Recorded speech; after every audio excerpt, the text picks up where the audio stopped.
Bonjour à tous, bonjour à toutes. Eh bien, écoutez, merci beaucoup d'être là ce soir pour la deuxième conférence en ligne entièrement du Crash. On espère vous retrouver très bientôt en public dans les prochaines semaines ou les prochains mois.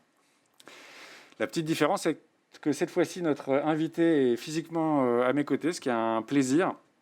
Je suis vraiment ravi et heureux d'accueillir ce soir donc Karen Akoka, qui est sociologue et politiste, à l'occasion de la sortie de son livre à la fin de l'année dernière, L'asile et l'exil, une histoire de la distinction réfugiés-migrants. Donc je vous le montre, il est là, paru à la Découverte.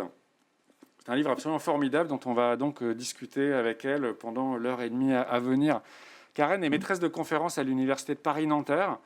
Elle est chercheuse à l'Institut des sciences sociales du politique et puis elle est associée également à l'Institut Convergence Migration.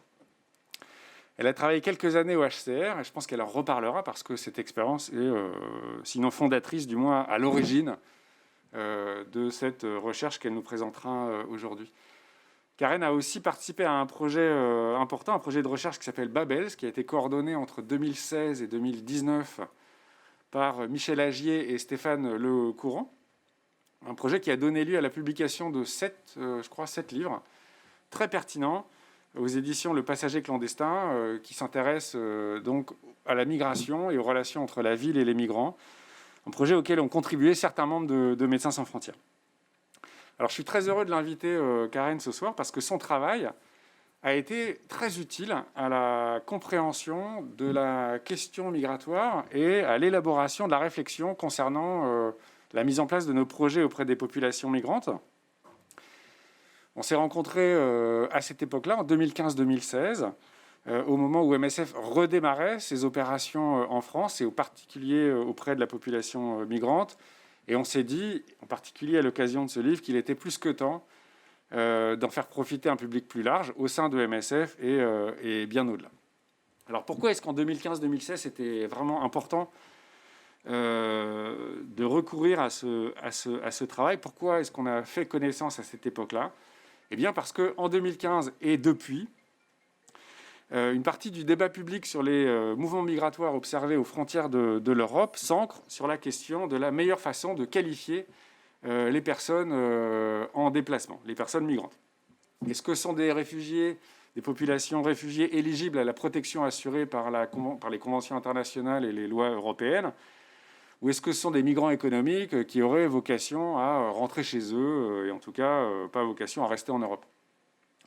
Alors dans son livre, et ce soir, en s'appuyant sur le travail de l'OFPRA et sur l'histoire de l'OFPRA, qui est donc l'organisme chargé de la détermination des réfugiés en France, elle nous montre, Karen, à quel point ces définitions, réfugiés, migrants, sont des constructions qui sont relatives aux rapports de force politiques et diplomatiques.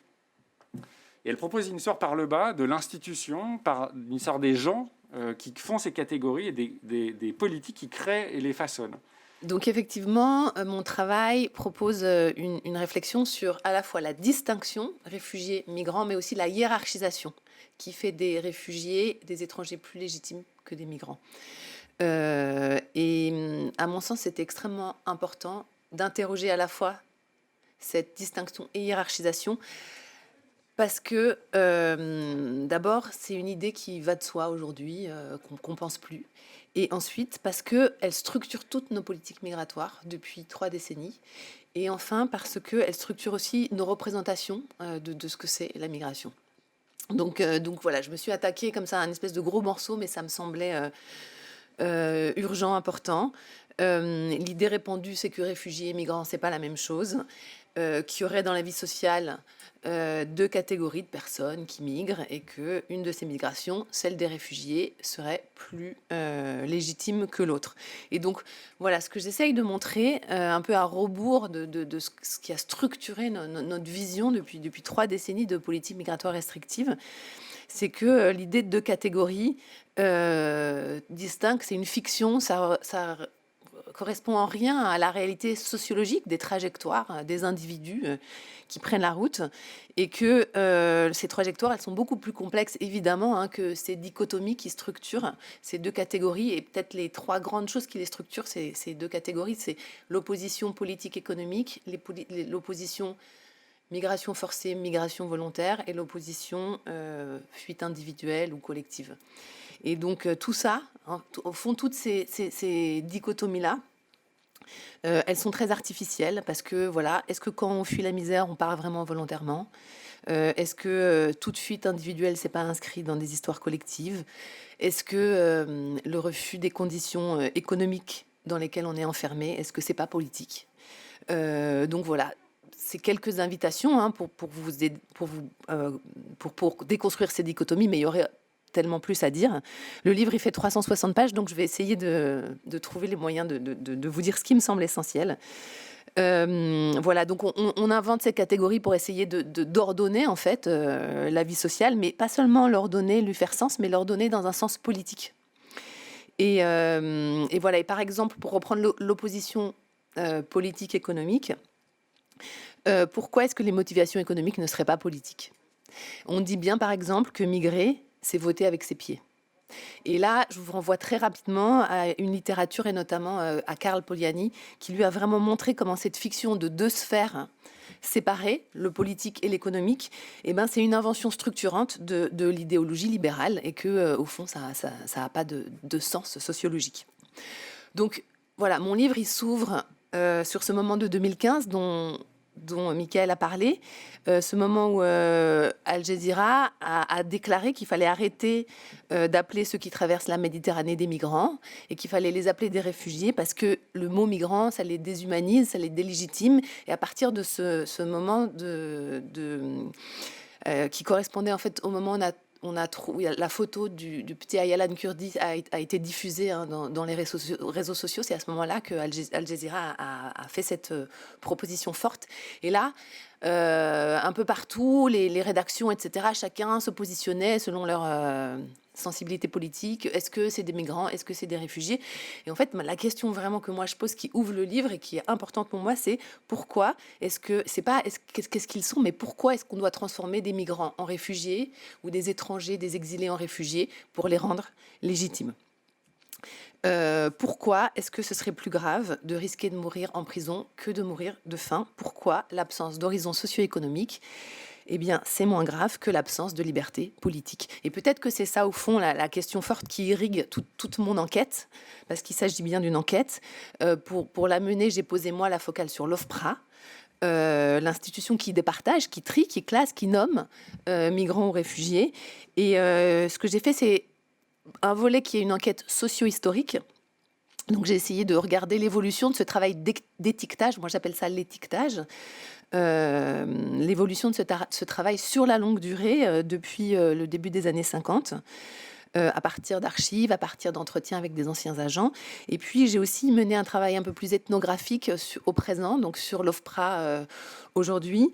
Comment est-ce qu'on y travaille concrètement à travers des entretiens avec des agents, des observations et un retour réflexif sur mon propre travail, parce que moi-même, j'ai travaillé au commissariat aux réfugiés des Nations Unies dans une autre vie avant d'être universitaire. Et j'ai fait ce travail, en fait, de départager des exilés entre réfugiés et migrants. Et je pense que c'est d'abord sur tout ça, comme l'a dit Mickaël, qui m'a donné envie ensuite de trouver les moyens intellectuels de penser ce travail un peu aujourd'hui qui me paraît complètement fou.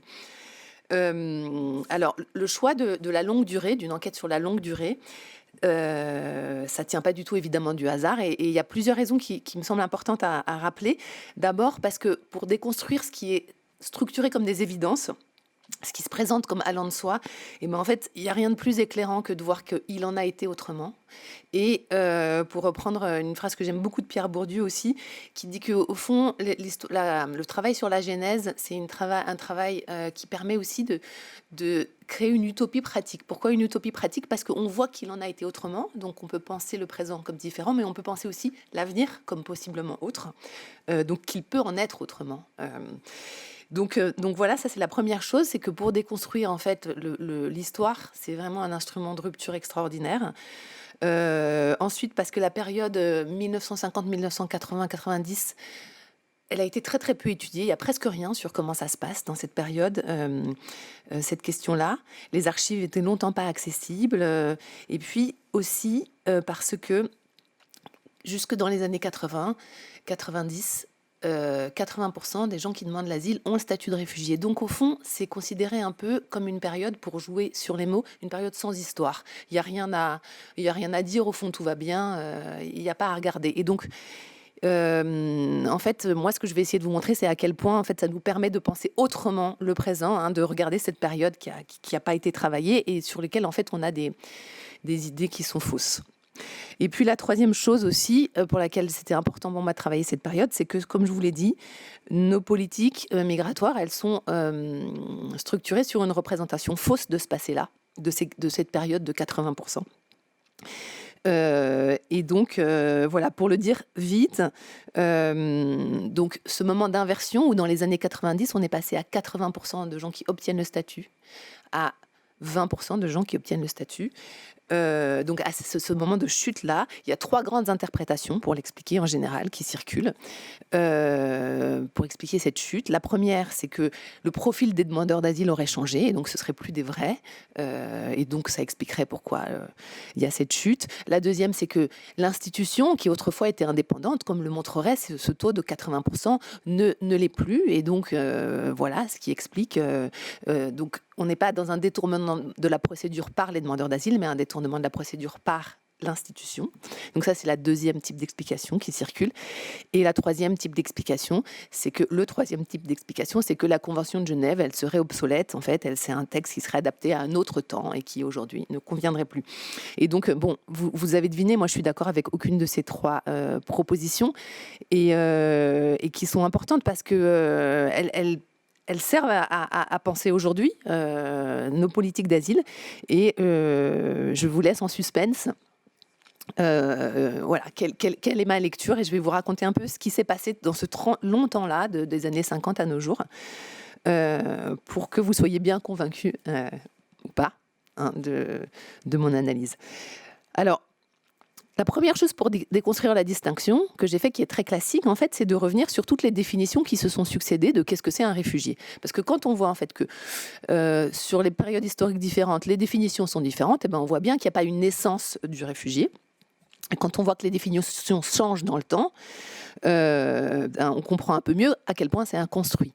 Et non seulement comment c'est un construit, mais que c'est un construit qui est façonné au gré des rapports de force et des intérêts politiques. Donc, je vais aller très très vite là-dessus, et bon, je vous renvoie plutôt à mon livre, mais par exemple, si on prend certains moments de définition, dans l'entre-deux-guerres, par exemple, la définition du réfugié, c'est collectif, c'est un groupe national, et donc les réfugiés, c'est les Russes.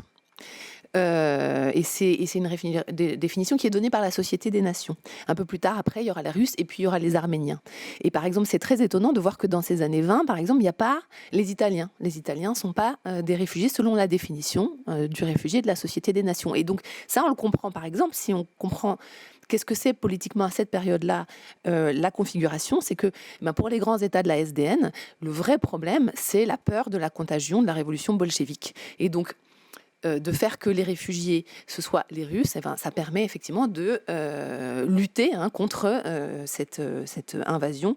Et le fascisme, dans ces années-là, c'est pas encore vraiment un problème. Et peut-être le cas paradigmatique, c'est que pour que les Juifs allemands rentrent dans la définition du réfugié, eh bien, il faut attendre 1938.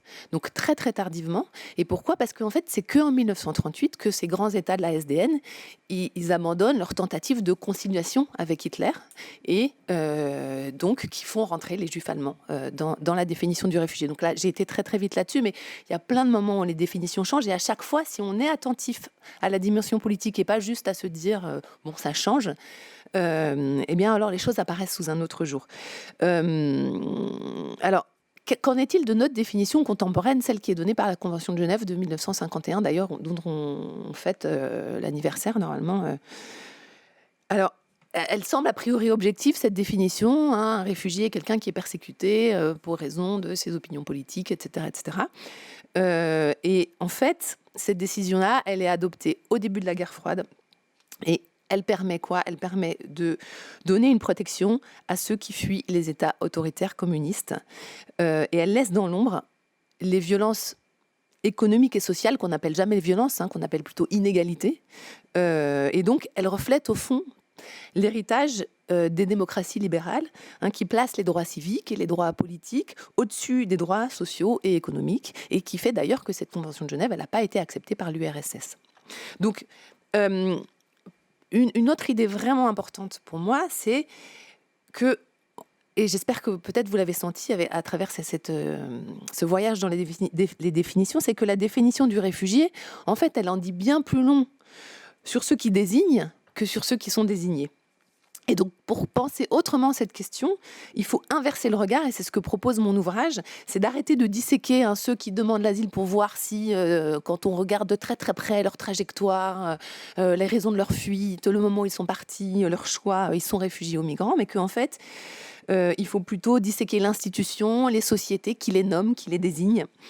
Et voilà. Et quand on fait ça, on se rend compte que non seulement les définitions sont arbitraires, mais elles sont aussi très politiques. Après, tout n'est pas affaire que de définition. Et donc, si on reprend cette Convention de Genève, qui est la définition avec laquelle on travaille aujourd'hui pour désigner les réfugiés ou les migrants, on se rend compte que cette définition, elle est appliquée de manière complètement différente selon les périodes et encore une fois selon les priorités politiques, diplomatiques, les rapports de force. Et donc là, c'est en plaçant la focale sur l'OFPRA qu'on voit ça.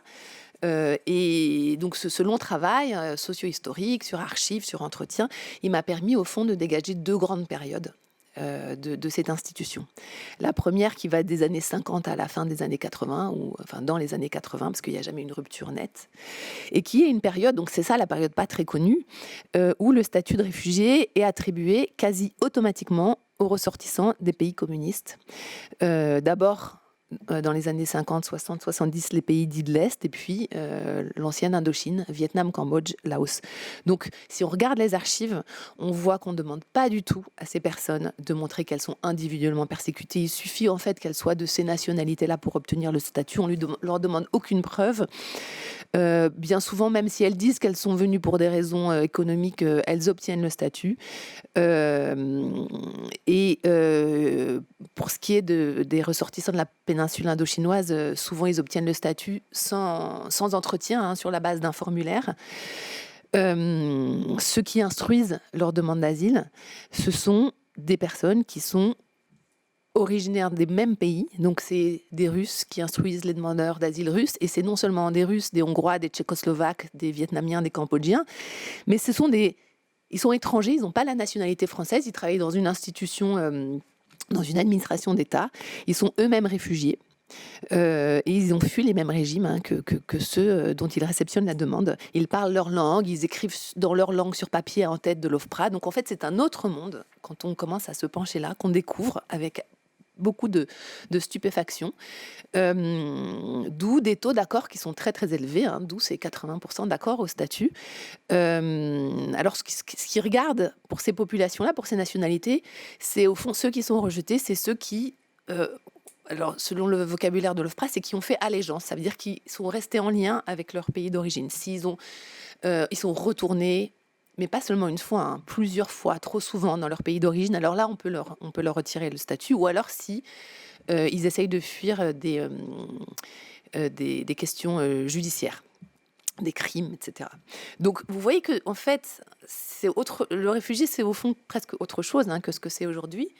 Il s'agit vraiment pas du tout de négligence. Moi, j'ai appelé ça une forme contrôlée de non-contrôle. C'est-à-dire que si ces agents sont là et travaillent comme ça, c'est qu'on veut qu'ils travaillent comme ça. Et notamment, qu'est-ce que ça permet ? Ça permet, dans cette période de guerre froide, de décrédibiliser les régimes communistes, et donc, qui est vraiment l'enjeu le plus important de la période. Donc on voit que la frontière entre réfugiés et migrants, elle se dessine le long d'une ligne idéologique qui est en gros celle du rideau de fer en Europe, et puis celle du communisme ailleurs. Et non seulement ça, non seulement donc cette frontière, elle est dessinée sur cette ligne-là idéologique, mais elle est aussi dessinée sur une autre ligne de force de part et d'autre des rapports diplomatiques. Et ça, on le voit quand on regarde ceux qui n'obtiennent pas le statut ou ceux qui ne peuvent pas demander le statut. Donc, durant cette même période, les ressortissants de pays amis de la France, Portugal, Grèce, Yougoslavie, même si c'est un pays communiste, et puis une partie des Espagnols, ils reçoivent beaucoup plus difficilement le statut de réfugié. Et c'est dit très très clairement, on le voit dans les archives de l'OFPRA, hein, les représentants du ministère des Affaires étrangères au conseil d'administration de l'OFPRA, ils disent on ne peut pas donner trop le statut de réfugié aux Portugais parce que ça fait des problèmes, ça fait déjà des problèmes avec le régime de Salazar, on a des retours du régime de Tito. Donc c'est dit très très ouvertement, mais qu'est-ce qu'on fait pour pas les rejeter? En fait, en amont, on les oriente plutôt vers les procédures d'asile. Donc, on voit, pareil, dans les archives de l'OFPRA, qu'en fait, un Portugais qui vient à l'OFPRA, on lui dit, il n'est pas rejeté. On lui dit, mais il n'y a pas d'asile pour les Portugais, ça n'existe pas, mais il y a des procédures d'immigration.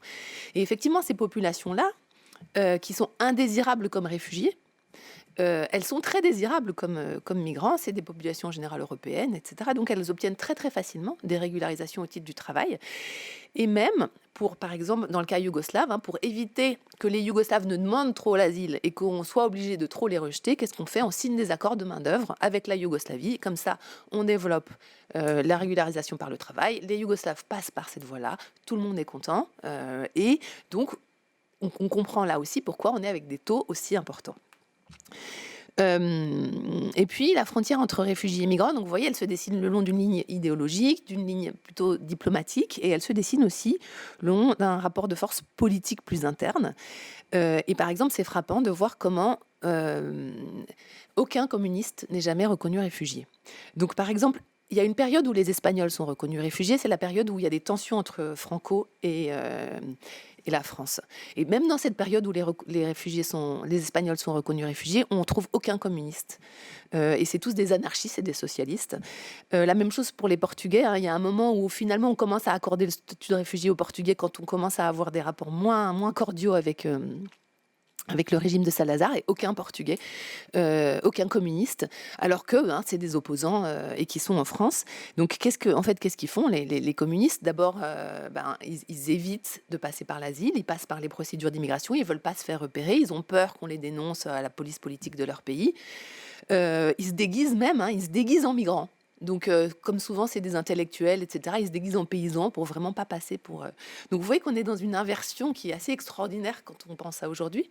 Et puis, ou alors, ils demandent l'asile à l'OFPRA, mais ils disent pas qu'ils étaient communistes. Et donc, pour ça, il faut pas qu'ils aient été trop militants, trop connus, parce que, d'autant plus que à l'OFPRA, les agents espagnols sont eux-mêmes tous des anarchistes et des socialistes et pas des agents communistes.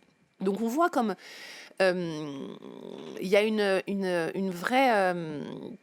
vrai rapport d'identification entre les populations qui demandent l'asile et ceux qui leur accordent. Et comme ça c'est pour les désirables comme réfugiés, ils sont désirables comme réfugiés parce qu'ils permettent toutes sortes de bénéfices politiques. Et puis pour les indésirables comme réfugiés, eh bien à ce moment-là, il n'y a rien du tout et on oriente vers les procédures d'immigration.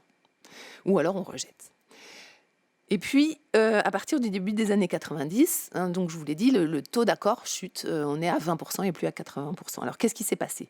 Eh bien, on est avec la même Convention de Genève, le même texte, seulement cette Convention de Genève, c'est un texte extrêmement flou qui peut s'utiliser de manière très, très différente selon les intérêts. Donc, tout d'un coup, cette Convention de Genève, on l'interprète en disant il faut une persécution individuelle. En fait, c'est écrit nulle part. Dans la Convention de Genève, il y a le mot persécution, il n'y a pas le mot individuel. C'est une interprétation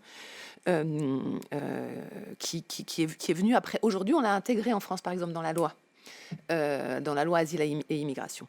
Mais donc, on cherche, on a des exigences beaucoup plus importantes sur les candidats à l'asile. Il faut qu'ils montrent qu'ils sont individuellement persécutés. Il faut qu'ils montrent des preuves de ça. Si jamais il y a des motivations économiques qui sont senties, ça va contre eux directement. Et on scrute leurs récits à la recherche d'incohérences. Ça, vous savez peut-être...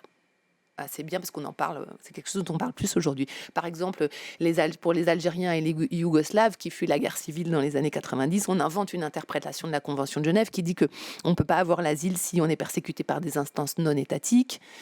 Par exemple, pour les Kurdes de Turquie, au début des années 90, ça correspond vraiment à ce basculement, c'est-à-dire que jusque-là, il leur suffisait d'être kurde pour avoir le statut de réfugié. Puis, en fait, à partir du début des années 90, il faut qu'ils montrent qu'ils sont individuellement persécutés comme kurdes, mais ce qui suppose quand même une certaine implication dans la lutte kurde, mais en même temps, il faut pas qu'ils aient pris les armes. Donc, les Kurdes qui s'adressent à l'OFPRA, ils sont obligés de mentir pour dire qu'ils ne sont pas au PKK.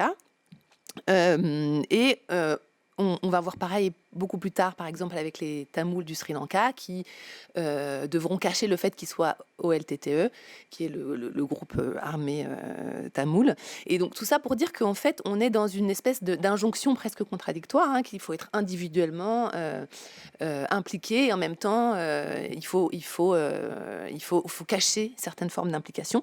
Et donc, à partir de là, avec ces exigences très très fortes et quelquefois contradictoires, on rentre dans un cercle vicieux qui est, à mon sens, le cercle vicieux dans lequel on est aujourd'hui, hein, l'impasse dans laquelle on est encore bloqué, qui est que la surenchère des exigences, elle provoque une surenchère des fraudes, qui justifie un nouveau cycle de contrôle et qui provoque encore un nouveau cycle d'exigences, etc., et dans le cercle vicieux. Alors, qu'est-ce qui s'est passé pour expliquer ça ? Donc là, pour moi, cette nouvelle politique, elle est à la croisée de plusieurs grands changements qui sont des changements macro. La fin de la guerre froide et donc la fin de l'utilité politique de l'attribution du statut dans un nouvel espace unifié sous la bannière libérale. La construction de l'immigration comme problème, et je dis bien construction de l'immigration comme problème, parce que bon, ça, c'est un autre sujet, mais l'immigration n'est pas un problème. Donc, qui arrime les politiques d'asile à l'injonction de restriction des flux migratoires. Et puis aussi la construction de la crise de l'État social, qui a l'air de rien avoir avec l'asile, mais on construit l'idée que l'État social est en crise, qu'il faut de l'austérité, qu'il faut de la rigueur juridique, budgétaire. Et donc, ce qui se passe avec les étrangers se passe aussi avec par exemple, les chômeurs ou le contrôle des assistés. Et puis, dernier grand changement comme ça macro qui explique, c'est l'augmentation des demandes d'asile de pays décolonisés, en particulier des pays d'Afrique, avec qui la France met en place des nouvelles relations suite à la décolonisation. France-Afrique, relations postcoloniales, hein, donc maintenir son influence commerciale, son influence économique, etc.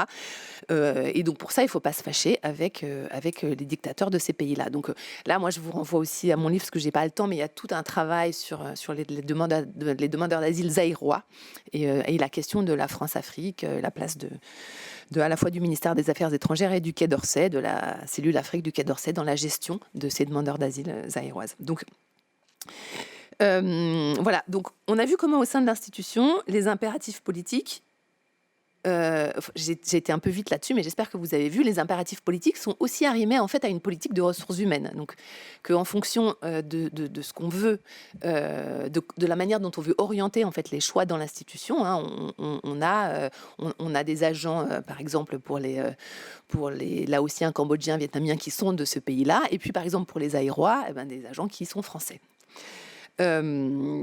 Et donc voilà, donc cette nouvelle orientation-là des années 90, elle va avoir des effets directs sur l'institution et elle va changer complètement le profil des agents de l'OFPRA. Donc à partir du moment où cette injonction à la persécution individuelle, cette rigueur, elle s'applique à toutes les nationalités ou presque toutes les nationalités, avec toujours évidemment avec des, je ne sais plus le mot, mais vous me suivez. Donc les agents sont tous français. Hein. On ne peut plus, évidemment, travailler à l'OFPRA si on n'est pas français. Et même si on a des origines lointaines de certains pays, on n'a plus le droit de travailler à s'occuper du groupe en question. Donc ça, c'est le premier changement du ressources humaines. Et puis, au début des années 90 aussi, on a un corps de la fonction publique qui est créé, le corps des officiers de protection de l'OFPRA, hein, ce que vous connaissez là. Et c'est vraiment quelque chose d'assez étonnant parce qu'au début des années 90, il y a toute une réflexion sur il y a trop de corps. Il faut l'idée de réduire, etc., l'austérité. Donc, il faut réduire le nombre de corps. Donc, il y a une forte réduction du nombre de corps, mais on crée ce corps de la fonction publique pour les officiers de protection de l'OFPRA qui leur donne, qui fait de l'OFPRA une institution avec non seulement des Français, mais des fonctionnaires hein, qui représentent l'État. Et puis voilà, et ces agents-là, on segmente de plus en plus leurs tâches. Alors dans un premier temps, par exemple, les officiers de protection de l'OFPRA, pendant le temps, quand ils s'occupaient des demandeurs d'asile, et puis ils s'occupaient des gens aussi quand ils étaient reconnus réfugiés, ils les aidaient dans l'intégration quotidienne en France. Et donc petit à petit, les officiers de protection, leur tâche est augmentée, ils ne s'occupent plus que des demandeurs d'asile, donc en fait, ils ne s'occupent plus que de la dimension de contrôle, et non plus de la dimension d'intégration du métier tel qu'il était avant. Alors, Au fond, une des questions qui a irrigué mon travail, après avoir vu tout ce changement lent sur beaucoup d'aspects, j'ai dû aller très vite, j'en suis désolée, si ça se trouve, j'ai même pas encore été assez vite. Une question un peu que je me suis posée, j'imagine que vous vous posez, c'est et aujourd'hui, comment est-ce qu'elle est présente, cette dimension politique? Comment est-ce qu'elle elle s'attrape à l'OFPRA? Est-ce qu'elle est encore présente, ces injonctions politiques, et comment elle s'attrape? Comment elle se manifeste? Alors, à mon sens, elles se manifestent de plusieurs manières. D'abord, elles sont beaucoup plus difficiles à attraper parce qu'on n'a pas le recul de l'histoire, parce qu'on n'a pas les archives, et aussi parce que l'institution fait beaucoup plus attention à la manière dont elle se présente et dont elle s'exprime. Donc, il y aura des choses qu'on ne sait pas encore et qu'on va devoir attendre qu'on découvrira plus tard.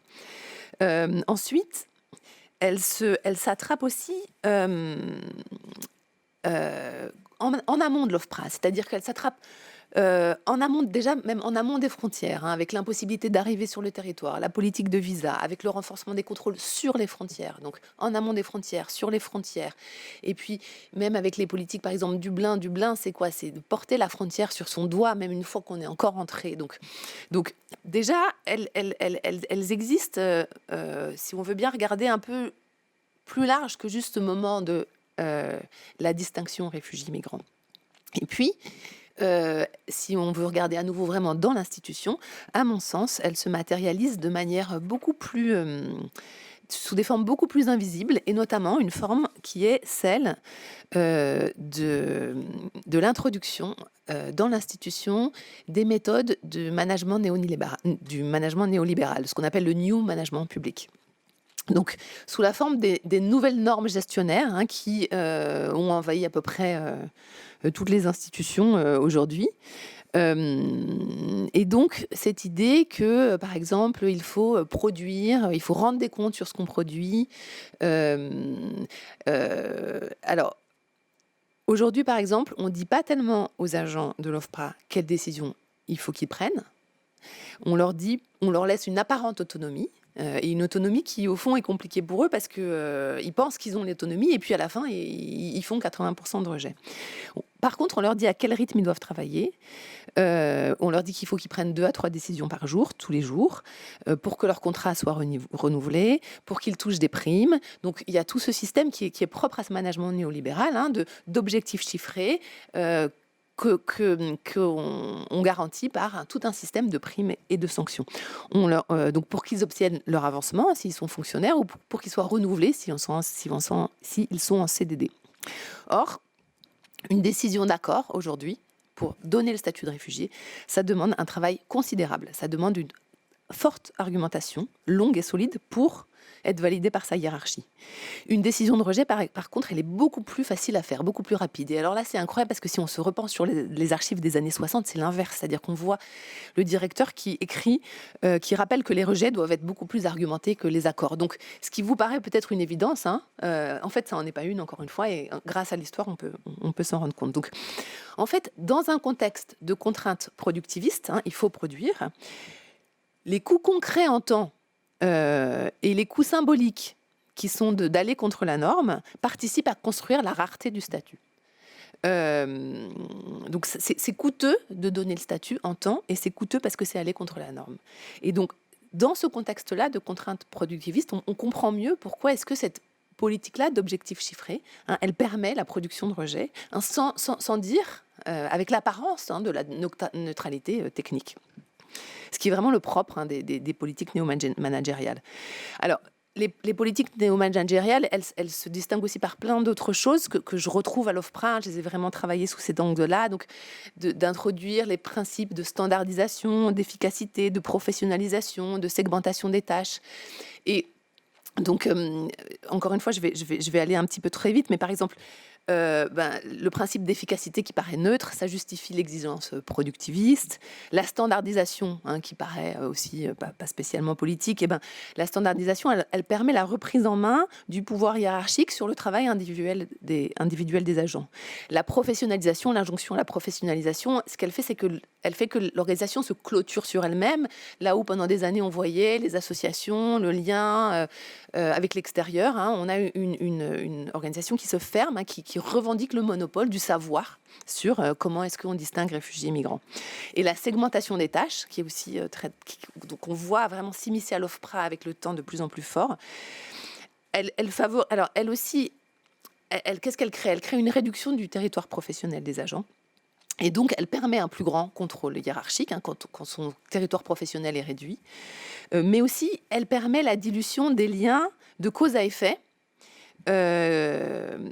entre le fait de faire un rejet et ça permet un espèce de détachement par rapport au fait de produire des rejets. Quand la tâche est segmentée, on se rend un peu moins compte de l'effet de sa décision.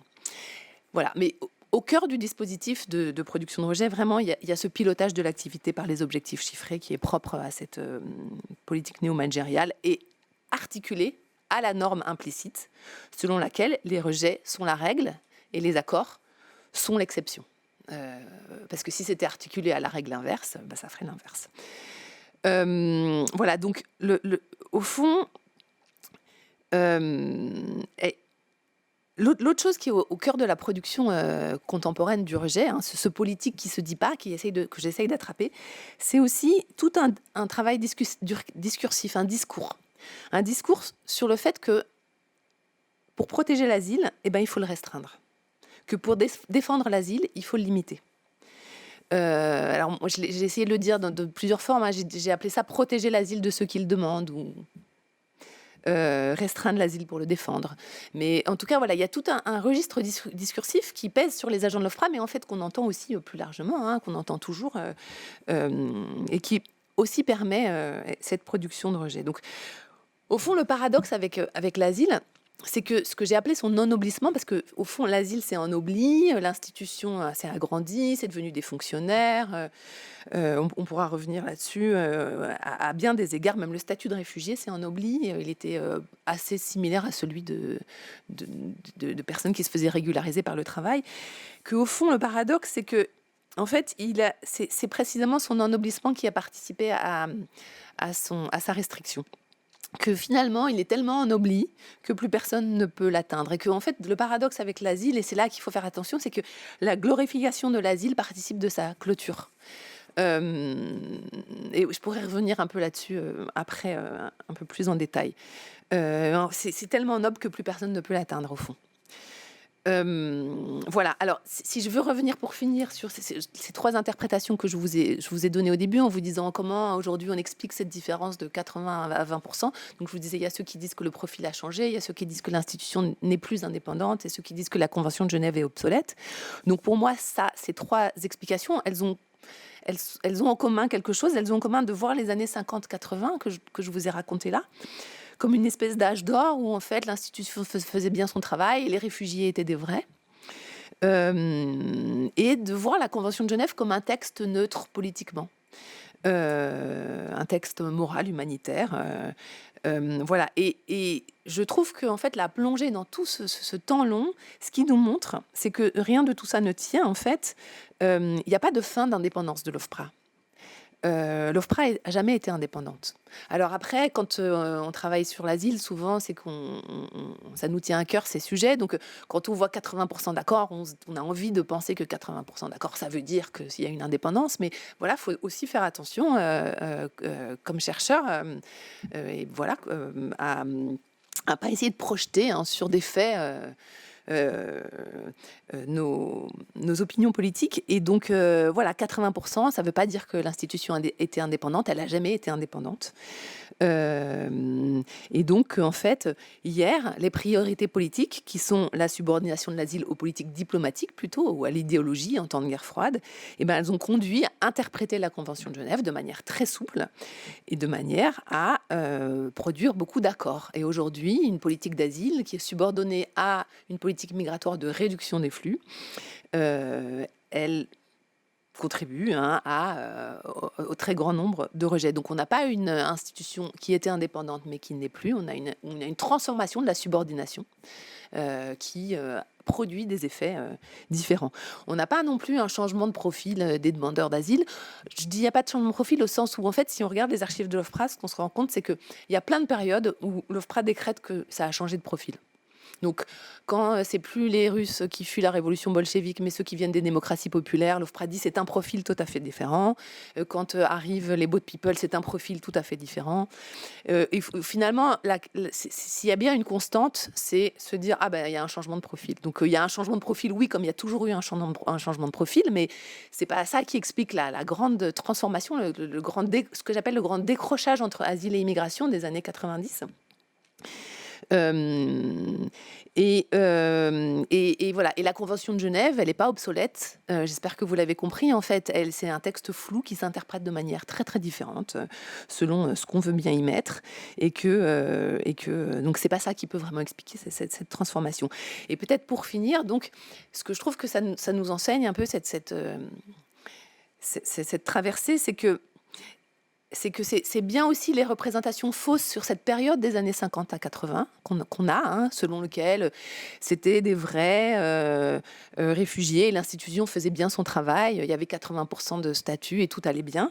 Et donc on avait cette idée, une image un peu archétypale du réfugié comme quelqu'un d'individuellement persécuté, le vrai dissident politique d'hier versus le faux demandeur d'asile d'aujourd'hui. Et donc on voit en fait que hier comme aujourd'hui, les motivations politiques, économiques, elles ont toujours été liées. La question de volontaire ou forcé, elle a toujours été liée, que les profils n'étaient jamais nets. Jamais clairs, parce que les trajectoires sont complexes et qu'elles se situent dans un continuum entre réfugiés et migrants, mais que cette idée de l'âge d'or d'hier, elle construit en faux, elle participe à construire en faux l'idée à construire en creux, pardon, pas en faux, à construire en creux l'idée du demandeur d'asile, du faux demandeur d'asile aujourd'hui, qui serait moins individuel, moins politique, moins je ne sais. Alors qu'on voit que voilà, c'était le cas hier comme aujourd'hui. Et au fond, je finirai peut-être là-dessus. J'arrête pas de dire que je vais finir, mais là, c'est promis que je finis. C'est qu'au fond, vous savez, il y a cette injonction toujours qui dit il faut surtout pas mélanger asile, enfin, qui vient de la bonne volonté de ceux qui veulent aider les réfugiés. Il faut pas mélanger asile et migration. C'est deux choses qui n'ont rien à voir. Et si on mélange, ça se fait au détriment des réfugiés et de l'asile. Et puis il y a cette idée aussi qui est très commune, qui dit que aujourd'hui, les frontières auraient été entre migrants et réfugiés, asile et immigration, auraient été brouillées par ces politiques migratoires restrictives. Moi, je pense qu'il faut justement arrêter de penser qu'il y a une pureté du réfugié et du migrant, qu'il faut brouiller, et qu'il faut arrêter de penser que ça n'a pas été brouillé et que c'est brouillé aujourd'hui. Donc voilà, c'est une autre manière de regarder les choses. Moi, aujourd'hui, je dis mais oui, mélanger, mais oui, brouiller, parce que c'est ça qui correspond en fait à la réalité de ce que c'est les trajectoires des individus. Super, merci beaucoup Karen, parce que tu as dit énormément de choses en finalement peu de temps. Je crois qu'on est nombreux, donc je vais essayer vraiment de donner la place à la discussion, mais il n'y a aucune raison que je me prive du privilège de poser la première ou les deux premières questions à Karen. En tout cas, avant d'en venir là, je souhaite vivement qu'elle vous ait donné envie de comprendre un peu mieux la construction de ces catégories, voire de lire le livre, qui est vraiment formidable, avec notamment des profils de ces agents de protection depuis les années 50 à nos jours qui sont exceptionnels. Et une réflexion précisément sur le travail vraiment de l'institution extrêmement éclairant. Alors, c'est particulièrement intéressant pour nous, MSF, parce que historiquement, on s'est beaucoup construit au contact des réfugiés et pas tellement au contact de la migration et des migrants. Et donc, ça nous permet aussi de revenir sur la manière avec laquelle on voit ces populations. Al Jazeera n'est pas la seule institution à s'être posé la question de la manière avec laquelle on les nommait, ces gens. Et jusqu'à aujourd'hui, au moindre communiqué de presse, on ne sait pas bien si on doit appeler les réfugiés, des migrants, ou des demandeurs d'asile, des demandeurs d'asile. Il y a quelque chose que tu dis aussi dans ton livre autour de l'apparition de la catégorie de demandeurs d'asile, sur laquelle tu n'es pas revenu. Peut-être que tu pourras y revenir rapidement, parce que s'il y a bien une catégorie dont on use et abuse, pas tant MSF que dans la société, c'est bien celle de demandeurs d'asile. Donc je vous invite vraiment à lire ce livre. Et puis avant ça, de rester avec nous, en tout cas pendant l'heure qui reste, pour discuter avec Karen. Alors, je vais poser deux questions, puis après je vous laisserai la parole à tous et toutes. La première, c'était une curiosité de ma part. Est-ce que tu as présenté ton livre à l'OFPRA? Et du coup, comment il a été reçu par ces gens qui aujourd'hui travaillent comme gardiens de cette politique? Est-ce qu'ils sont conscients de leur histoire, de l'évolution, de la détermination de ces catégories? Et puis deuxième question, peut-être si tu peux revenir, alors c'est un point que tu commençais à entamer en conclusion. Tu expliques régulièrement, alors dans le livre et dans certaines de tes interventions publiques, qu'une politique d'asile ne peut tenir qu'adossée à une politique migratoire ouverte. C'est ce fameux brouillage là dont tu parles, j'imagine. Je voulais voir si tu pouvais revenir un petit peu sur ce point. Voilà, bon, j'ai plein d'autres questions, mais je vais vous laisser la parole et puis j'y reviendrai si nécessaire. Merci beaucoup. Alors, j'ai pas présenté mon livre à l'OFPRA. Je pense que je le présenterai jamais. L'OFPRA m'a invité à venir vraiment présenter un article que j'avais écrit pour une revue scientifique sur le moment de la création de l'OFPRA. Parce que c'est pas problématique. Donc voilà, ça permet de comprendre un peu mieux les débuts de l'institution. Ça revient sur certaines choses qu'on pensait dans l'historiographie. Donc je suis venue là pour parler de la création de l'OFPRA, c'est ce qu'on m'avait demandé. Alors évidemment, j'ai essayé d'aller un peu plus loin, de dire d'autres choses, mais voilà. Et en fait, ça me semble presque normal en fait qu'ils m'invitent pas, parce que en fait, je touche là au fondement de leur existence. C'est-à-dire que c'est pas comme si je venais en disant voilà, il y a des moyens d'avoir des meilleures conditions de travail pour mieux trouver la vérité si c'est un réfugié, un migrant. En fait, je viens mettre à plat tout le sens du travail. Et donc, par exemple, je pense à des officiers de protection avec qui j'ai discuté, par exemple, et qui me parlaient d'agents très critiques, et qui me disaient, alors, il y a des critiques qui sont acceptées, il y a des critiques qui ne sont pas acceptées. Donc, quand on critique les conditions de travail, c'est accepté. Quand on dit, voilà, on n'a pas assez les moyens pour bien travailler, pour découvrir la vérité, pas assez de temps, pas assez de documentation, ça, c'est des critiques qui sont acceptées. Ceux qui critiquent le fondement même de réfugiés et migrants, ils sont, pour reprendre les mots par exemple d'un officier de protection, hors sujet. C'est hors sujet. Et je pense que pour l'OFPRA, je suis hors sujet. Peut-être que je peux servir à quelque chose pour ceux à l'OFPRA qui se posent des questions profondes, qui sont les questions que moi je me suis posées en fait. Et j'ai fait un petit travail de réfléchir, c'était quoi les grandes choses qui me gênaient, qui me dérangeaient. Et en fait, je me suis rendu compte que je m'étais posé 3 grands types de questions, moi, quand j'ai travaillé au HCR, qu'il y en avait une qui était vraiment très forte et 2 autres qui étaient inaudibles, que j'osais à peine me poser. Et donc, la première, c'est que, est-ce qu'on a les bonnes conditions pour trouver la vérité? Donc là, ça ouvre tout un travail, et il y a plein de sociologues qui travaillent là-dessus. Ce serait quoi les bonnes conditions de travail? Pour moi, c'est une question qui n'est pas intéressante, celle des bonnes conditions. Mais à l'époque, c'était ça la question la plus audible et celle que je... Et puis après, j'avais la deuxième question qui était est-ce qu'il y a vraiment une vérité à trouver, une différence réfugiés-migrants, vu cette trajectoire, etc. Et puis j'avais une autre question qui était oui, mais même s'il y en a, en fait, pourquoi hiérarchiser comme ça? Voilà, quel est le sens de la justesse de ces hiérarchies? En fait, ces 2 questions, elles étaient en sourdine. Et je n'osais pas me les poser et j'avais pas grand-chose pour m'aider à y répondre. Et je pense que si j'ai écrit ce livre, c'est aussi une manière de donner à cette personne que j'étais, mais aussi à tous ceux qui travaillent encore aujourd'hui comme ça, ce qui m'a manqué en fait pour penser tout ça. Donc voilà. Donc ça, c'est sur la question de est-ce que j'ai présenté ou pas mon livre à l'OFPRA. Alors oui, je dis qu'il n'y a pas de politique d'asile juste possible sans politique d'immigration ouverte. Et ça pour plusieurs raisons. D'abord parce que, d'abord en amont du dépôt de la demande d'asile, enfin je veux dire, au fond c'est une immense hypocrisie, cette idée que on empêche les gens d'arriver, mais qu'une fois qu'ils sont arrivés, alors pour prendre le cas des Syriens, c'est extraordinaire, les Syriens ils sont reconnus réfugiés à 80%. Mais on leur met autant de bâtons dans les roues que tous les autres. Donc au fond, pour avoir une politique d'asile juste, il faut pouvoir accéder au territoire. Donc voilà, donc ça c'est en amont du dépôt de la demande d'asile. Et puis, mais aussi en aval, parce que j'espère que vous l'aurez compris en fait. Et ce qui est intéressant avec cette période des années 50-80, c'est qu'il y a une espèce de porosité des catégories. Au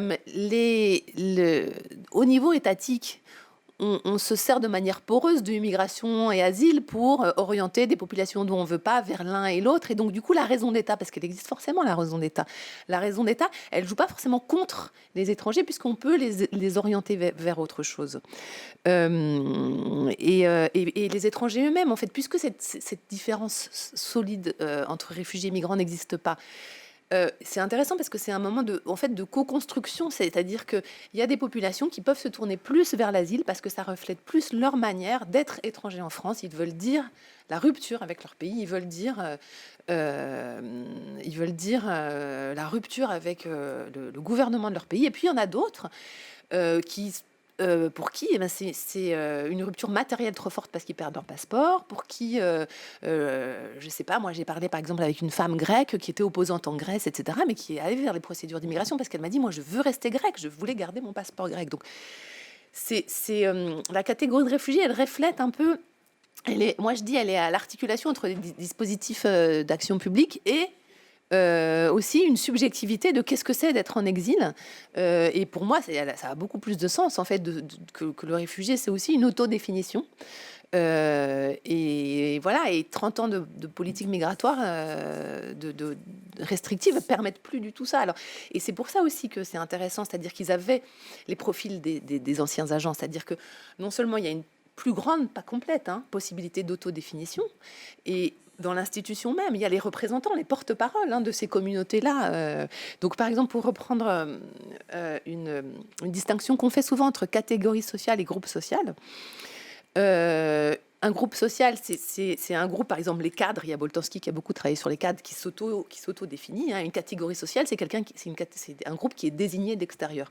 Et donc, au fond, les réfugiés, ils étaient pendant longtemps un groupe social, plus ou moins, et aujourd'hui, ils sont devenus une catégorie complètement définie de l'extérieur. Donc voilà. Donc, il y a une porosité d'usage plus ou moins grande par l'État, par les personnes elles-mêmes, qui reflète au fond la fluidité des catégories elles-mêmes, puisqu'on a vu qu'elles ne sont pas si dichotomiques que ça.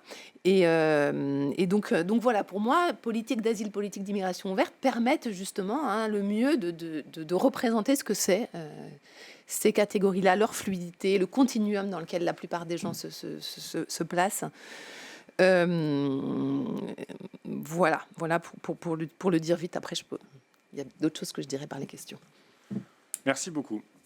On reviendra peut-être sur la construction de la catégorie demandeurs d'asile, oui. Mais plus tard, parce que je vais prendre des questions.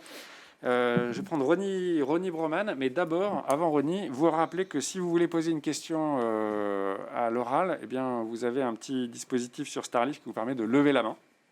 Et comme ça, on pourra vous identifier. Voilà, Ronnie, c'est à toi. Alors, en attendant que Ronnie pose sa question, je te propose, Karen, peut-être de reprendre cette question sur les demandeurs et l'apparition de cette catégorie de demandeurs d'asile. Alors, la catégorie de demandeurs d'asile, qui nous paraît évidente, en fait, moi, je vois que jusqu'au début des années 90, le mot n'existe pas. On ne dit pas demandeur d'asile. On dit, quelquefois, on dit requérant, on dit client même à l'OFPRA. Et en fait, ce qu'elle reflète, cette catégorie-là, elle reflète d'abord l'allongement du délai avant d'obtenir le statut de réfugié. Elle reflète surtout, en fait, vous savez que le statut de réfugié, c'est recognitif. Ça veut dire qu'on dit que quelqu'un est réfugié avant de demander l'asile et que l'institution le reconnaît comme réfugié. Et pour asseoir ça, ce qui est une fiction totale, évidemment, mais on a même des droits, une fois qu'on a le statut de réfugié, on a des droits rétroactifs quand on était demandeur d'asile. Et donc, au fond, la catégorie de demandeur d'asile, elle vient mettre fin à cette idée que celui qui se tourne vers l'institution, c'est déjà un réfugié en puissance. Et donc, c'est une espèce de catégorie SAS qui permet d'éloigner du statut de réfugié, même symboliquement, ceux qui en font la demande. Voilà. Alors, c'est une catégorie qui commence à arriver. D'abord, on la voit dans les rapports d'activité de l'OFPRA, puis il y a des lois qui sont faites sur les demandeurs d'asile, puis sur le demandeur d'asile, et puis après, même dans l'institution, cette catégorie s'ancre, c'est-à-dire que petit à petit, il y a les agents qui s'occupent des demandeurs d'asile et les agents qui s'occupent des réfugiés. Il y a des espaces exprès pour les réfugiés, exprès pour les demandeurs d'asile. Donc vraiment, c'est intéressant de voir comment elle prend corps l'idée que, en fait, ceux qui sollicitent la tentative d'éloigner ceux qui sollicitent le statut du statut, hein, elle prend corps à travers tous ces dispositifs et dont on n'avait pas besoin au fond quand on essayait d'orienter autrement les gens en amont du dépôt de la demande d'asile, quand on essayait d'orienter autrement ceux qui étaient indésirables comme réfugiés. Merci. Alors Ronnie, deuxième chance. Tout le monde... ça y est. Vas-y Ronnie, c'est bon. Vas-y. Ça y est, on m'entend? Ouais. On m'entend là? Vas-y, on t'entend. Bravo. Bon, d'abord, merci beaucoup, Karen, pour cet exposé vraiment très intéressant. Je dois faire deux brefs commentaires sur MSF, sur les catégories et le New Public Management. On est nous-mêmes en plein dedans et je trouve que on devrait le New Public Management, on devrait s'y intéresser, en tout cas à l'échelle internationale. Et les distinctions de catégories, par exemple les populations déplacées, les IDPs, les populations déplacées, et les migrants internes, par exemple, les millions de gens qui ont fui le Kivu pendant la guerre n'ont jamais reçu la moindre catégorisation et de ce fait n'ont jamais reçu d'aide, y compris de MSF, tandis qu'on était très affairés, et à juste titre d'ailleurs au Darfour, avec des gens qui bénéficiaient de cette catégorie IDPs. Donc, on les intériorise très profondément et on ne les voit plus, ces différences de catégories. Donc, ça s'applique également à nous. Puis j'ai une question et puis une réflexion critique à proposer. La question, c'est est-ce que la Convention de Genève de 51, donc sur les réfugiés, celle qui fonde le HCR, n'avait pas pour seul champ d'application l'Europe, c'est-à-dire était construite vraiment dans le contexte de la guerre froide, qui dans les années 50 était à son comble, et directement contre l'URSS, qui d'ailleurs ne faisait pas partie du comité du HCR. Donc il y avait de toute façon d'emblée une affirmation idéologique ou politique, disons, qui intégrait la confrontation Est-Ouest dans ces catégories. Donc je vois que vous confirmez que c'était bien ça. Et alors, mon commentaire critique, c'est est-ce qu'au fond, on n'a pas affaire simplement à un principe de triage qui correspond à une volonté, après tout, vous parliez de raison d'État, peut-être que c'est dans cette catégorie-là qu'il faut les situer, qui correspond après tout à une préoccupation légitime d'un gouvernement, d'un État, d'avoir un certain contrôle sur sa démographie, sur sa composition, autrement dit, de pouvoir décider qui entre et qui n'entre pas sur son territoire. Est-ce que est-ce que votre raisonnement conduit à cette remise en cause d'un principe de triage, ou est-ce que ce sont les modalités du triage qui vous semblent totalement baroques, disons, ou moralement choquantes? Alors c'est une question c'est une question difficile, hein, mais merci de la poser. Alors, il y a plusieurs problèmes selon moi. Donc, effectivement, pour la Convention de Genève, hein, pendant un temps, jusqu'en 1967, il y avait une clause qui faisait que la Convention de Genève s'appliquait que aux Européens. Mais quand il a été jugé que ça avait un intérêt de l'appliquer aux non-européens, par exemple au Vietnam, Cambodge, Laos, l'OFPRA l'a appliqué. C'est une des populations qui a été accueillie avec les bras les plus grands ouverts en France. On a été les chercher, enfin on les appelle les boat people, mais on a été les chercher en avion. Voilà, je ne m'éterniserai pas là-dessus, mais donc, encore une fois, voilà, ce même texte, on a pu l'ouvrir quand on a eu envie de l'ouvrir, parce que pour des raisons politiques. Alors, cette question de la raison d'État et la question légitime, pour moi, il y a deux choses. Ça veut dire que je peux répondre après sur est-ce que les politiques d'immigration aujourd'hui sont légitimes. C'est-à-dire, est-ce que c'est légitime d'avoir des politiques d'immigration restrictives? Peut-être ça correspond à un besoin économique, etc. Donc ça, c'est une chose, et je vais essayer d'y répondre, même si c'est...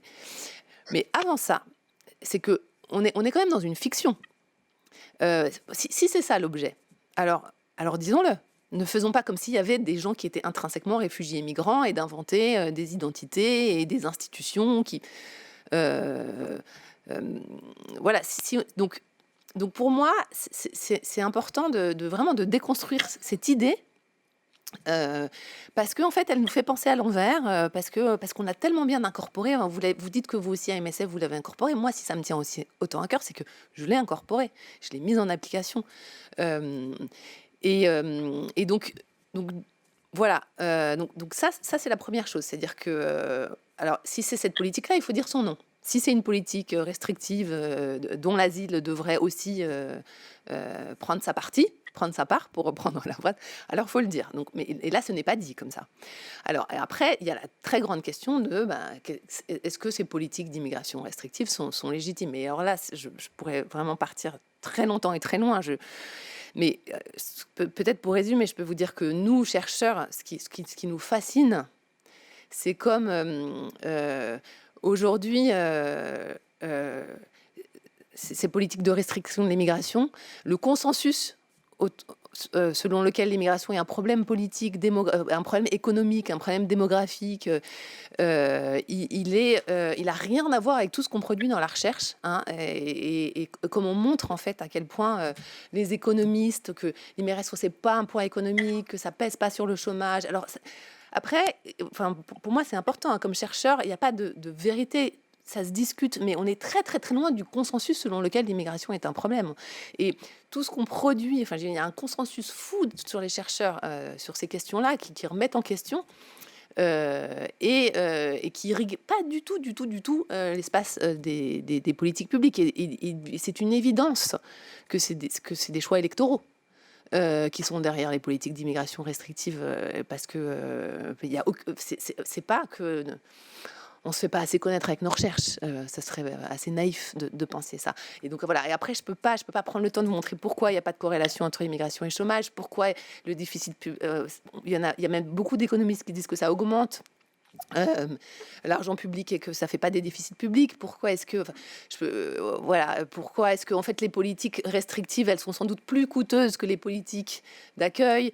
Et ça, c'est vraiment un autre sujet. Je peux en parler, mais c'est un autre sujet, quoi. Merci. On reviendra pour un tome 2. Il faudra peut-être revenir pour un tome 2 parce qu'on a beaucoup de questions et je vais m'excuser à l'avance auprès d'un certain nombre d'auditeurs là, de ne pas pouvoir les prendre. Alors Karen, prépare-toi, je vais t'en prendre 3 d'un coup. Ok. Ce sera plus simple. La première de Marie, je vais la lire. Hein. Donc vous parlez de politique néolibérale dans le management de l'OFPRA. Pourtant, il semblerait que le coût financier de l'acceptation et intégration d'un réfugié pour l'État français est bien moindre que le coût des rejets au QTF. Donc, comment est-ce que tu expliques cela? Première question. Deuxième question de Imri. Là, on part un tout petit peu ailleurs. Est-ce que vous pouvez élargir le débat et considérer le rôle du HCR et son influence dans ce débat? Donc, ce sera dans l'ordre que tu souhaites, hein, parce qu'elles sont de catégories très différentes. Et la troisième, de Laura. Bonjour Karen, c'est passionnant votre présentation. Vous parlez du rôle de contrôle des agents de l'OFPRA et la dimension gestionnaire, mais aussi la sacralisation des statuts qui ont pour effet la restriction. Elle demande, Laura, comment est organisé le contrôle de l'indépendance de l'OFPRA? Qui contrôle l'OFPRA finalement? Voilà. Et on va s'arrêter là pour le moment et puis on reprendra. Alors vraiment très très vite sur l'OFPRA. L'OFPRA, en fait, il y a un conseil d'administration qui est composé des grands ministères, de représentants des grands ministères, donc qui ont plus de poids, c'est évidemment intérieur, affaires étrangères. Et voilà. Et la tutelle de l'OFPRA, pendant longtemps, c'était la tutelle du ministère des Affaires étrangères, et maintenant c'est la tutelle du ministère de l'Intérieur. Après être passé par un petit moment où il était sous la tutelle de, je ne sais pas si vous vous souvenez, du ministère de l'identité, de l'immigration et de l'identité nationale. Donc, enfin, par exemple, on voit bien ce changement de tutelle du ministère des Affaires étrangères à l'intérieur. Ça reflète exactement ce que je pense que j'ai essayé de vous montrer, comme il y avait un impératif vraiment de politique diplomatique qui est passé à un impératif de politique de réduction des flux. Et donc, voilà, c'est pour cette raison-là que je pense qu'il ne peut pas y avoir d'indépendance de l'OFPRA. L'OFPRA est une administration publique avec des ministères qui sont représentés dans son conseil d'administration et qui essayent d'orienter qui donnent de grandes orientations. Alors après, ce qui est toujours compliqué, c'est qu'ils n'ont pas, les différents ministères, les mêmes orientations. Donc il y a des moments où il y a des conflits, mais aujourd'hui, on est quand même vraiment dans un moment où on est avec un ministère de l'Intérieur puissant à l'OFPRA qui est vraiment sur cette politique de réduction des flux migratoires. Le rôle du HCR et son influence dans le débat. Alors, quel débat ? Je ne suis pas sûre de savoir, mais en tout cas, le HCR aussi, c'est le garant de cette distinction réfugiés-migrants, au fond. D'abord, le HCR, qu'est-ce que c'est le HCR ? C'est une organisation internationale, donc financée par les grands États. Et donc ça aussi, ça donne une orientation. Et c'est surtout la raison d'être du HCR, hein, un peu comme de celle de l'OFPRA, hein, de bien dire qu'il y a une différence entre ces deux populations-là et que la population des réfugiés doit être... Alors, accueillie, traitée, qu'elle est plus légitime, etc. Donc voilà. Et puis sur la question du coût, donc ça reprend un peu la fin de ma discussion avec Ronnie Breman au fond. C'est que oui, il est alors. Il faut toujours se méfier avec les chiffres parce que les chiffres, c'est comme les cartes. On croit qu'elles sont objectives alors qu'elles ne le sont pas. Il y a plein de chiffres qu'on peut donner pour contredire d'autres chiffres. Et donc, en fait, le problème des chiffres, c'est de faire croire que c'est simple alors que ce n'est pas simple. Donc, je pense que ce n'est pas simple de calculer si ça coûte plus cher une politique d'immigration ouverte que des politiques d'immigration restrictive. Par contre, ce qui est intéressant, c'est de remarquer que les chiffres qui circulent sur le coût de la politique d'immigration restrictive, ils sont peu abondants, on n'a pas beaucoup d'informations, on ne peut pas beaucoup les traiter. C'est de la même manière qu'on parle toujours de flux migratoires et pas de solde migratoire, alors qu'au fond, il s'agit bien de ça. Donc, on manque de données. Voilà. Ensuite, moi, j'ai la conviction que si on a la politique migratoire qu'on a aujourd'hui, c'est pas parce que c'est une politique qui coûte moins cher, mais c'est parce que on est coincé dans ce jeu de surenchère sur les étrangers comme bouc émissaire. Et que de toute façon, en période de crise, c'est quelque chose d'assez récurrent, hein, que les étrangers sont les boucs émissaires, parce que voilà, si ça va pas bien, c'est beaucoup plus facile que ce soit de la faute de ceux qui ne votent pas et qui ne représentent pas la nation. Et donc aujourd'hui, et depuis 30 ans, c'est plus possible pour les partis mainstream de sortir de ce discours-là, de l'immigration comme problème. Donc voilà. C'est un peu rapide, hein, mais... C'est le jeu. Merci beaucoup. Donc d'autres questions et des commentaires. Alors, une question sur l'OFPRA que je vais compléter par ma question sur l'OFPRA. Selon vous, quelle serait la solution pour dénoncer et faire changer ce fonctionnement de l'OFPRA ? Et en fait, moi, je me demandais quelle était aujourd'hui la place de l'OFPRA au sein des institutions. Parce que tu reviens dans ton livre, alors c'est des passages aussi marrants, hein, qui racontent comment est-ce que l'OFPRA est considéré ou pas en fonction des directeurs, de l'état des bâtiments plus ou moins vétustes. Bon, donc, on en est où aujourd'hui finalement ? Voilà, c'est dans l'appareil d'État, l'OFPRA, qu'est-ce que ça pèse, qu'est-ce que ça veut dire ? Et donc voilà, pendant cette question de Tison, donc, qui pose la question de la solution pour changer un peu le fonctionnement dont tu parles. Une autre question, non, à mon avis intéressante aussi, de Cécile. Que pensez-vous au sein de votre distinction migrants-réfugiés du nouveau terme d'exilé ? Est-ce que ça te convient ? Est-ce que c'est un terme que tu utilises ? Pourquoi tu le préfères aux deux autres ? Et du coup, un commentaire auquel tu pourras répondre si tu le souhaites.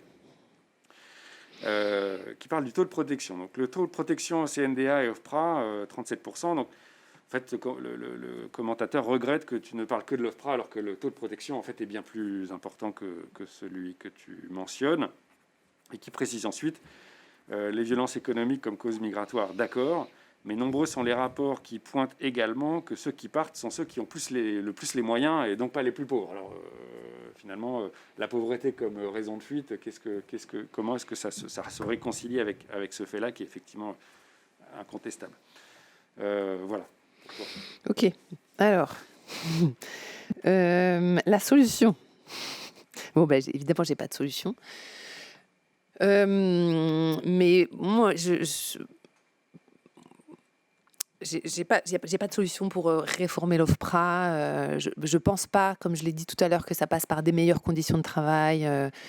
Je pense que ça passe par vraiment repenser ces catégories asile et immigration depuis le début, sortir de la fiction dans laquelle on est, qui nous empêche en fait. Peut-être que une fois qu'on sera bien sorti de cette fiction-là, on peut peut-être penser une solution, mais enfin, je veux dire, c'est tellement, ça nous vient tellement sur le mode de l'évidence aujourd'hui, ces distinctions, que c'est déjà difficile d'en apercevoir une. Mais voilà, moi, ce qui me semble le plus près, c'est de dire que on peut pas. Vraiment, je pense qu'on ne peut pas avoir de politique d'asile juste sans une politique d'immigration ouverte. Donc, la solution, en fait, elle se situe pas à l'OFPRA. C'est pas elle se situe bien au-delà de l'OFPRA. Et c'est pour ça que c'est toujours un peu frustrant comme réponse, parce que du coup, c'est pas accessible. Oui, il faut revoir depuis le début cette question de la migration comme un problème. Ça fait 30 ans qu'on a construit cette idée que l'immigration est un problème. Et là, je suis désolée, j'ai pas le temps, mais vraiment, il y a énormément de choses à dire, beaucoup d'ouvrages et beaucoup de travail, de recherche qui déconstruisent point par point chaque élément qui vient raconter cette histoire-là. Alors la place de l'OFPRA aujourd'hui, donc l'histoire de l'OFPRA, c'est l'histoire de ce que j'ai appelé un ennoblissement, comme l'ennoblissement aussi du statut de réfugié. Hein. Je l'ai dit très très vite, mais pendant longtemps, avoir le statut de réfugié ou avoir une régularisation par le travail, ça donnait pas des droits beaucoup plus importants l'un par rapport à l'autre. Et au fur et à mesure qu'il a été de plus en plus dur d'être régularisé par les procédures d'immigration et que ça a donné des statuts de plus en plus précaires, on a eu un statut de réfugié de plus en plus fort. Donc aujourd'hui, c'est 10 ans de titre de séjour. Pendant longtemps, c'était 3 ans. Et donc, c'est ça aussi qui a, au fond, c'est quelque chose que j'essaie de montrer dans le livre, que cette différence réfugiés-migrants, elle se fait aussi par le droit, par la construction, par le droit, de droits afférents à des catégories. Et que donc, ça raconte toujours pas tellement les trajectoires des gens, les différences de trajectoire des gens, hein, mais des différences de choix juridiques qu'on décide d'adosser à ces catégories-là. Et donc l'OFPRA, elle suit ce mouvement-là, c'est-à-dire que pendant très très longtemps, c'est une institution reléguée. Je raconte comme les premières années, les 15 premières années, c'était des directeurs généraux qui ne voulaient pas aller là, qui étaient vraiment les plus relégués du ministère des Affaires étrangères, qui étaient en fin de carrière, qui avaient été que dans des pays de seconde zone, et donc dans des locaux vétustes, avec des agents étrangers dont tout le monde se fichait pas mal.